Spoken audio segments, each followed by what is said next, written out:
জীবনে যদি সুখী হতে চান, সবচেয়ে উত্তম পন্থা হচ্ছে তাহাজ্জুদের নামাজ। কিসের নামাজ? তাহাজ্জুদের নামাজ। আমরা তো আসলে ফরজটাই ঠিক মতো পড়ি না, তাহাজ্জুদ বহুত দূর কি বাত। কিন্তু আল্লাহ বলছে তোমার লাইফে যদি খুব বেশি চাওয়া পাওয়া থাকে, তোমার কোনো একটা ড্রিম যদি থাকে, তাহাজ্জুদের সময় ডাকলে শুনবে একজন, তিনি কে? This is the perfect time if you want something from your heart. মন থেকে যদি কিছু চান, তাহাজ্জুদের সময় শেষ রাত্রিতে ফজরের পূর্বে উঠা যাবে ইনশাআল্লাহ। জোরে কোন ইনশাআল্লাহ।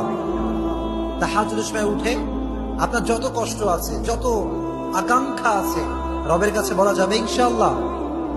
এই তাহাজ্জুদের সময়টা বড় বরকতের সময়। কেউ যদি পড়াশোনা করতে চায়, সেজন্য এই সময় উঠে যায়। পড়াশোনায় বরকত দিবে একজন, তিনি কে? এজন্য তাহাজ্জুদ পড়তে হলে প্রথম যে কন্ডিশন, সেটা হচ্ছে ফরজের যে বিধান, এটা আদায় করতে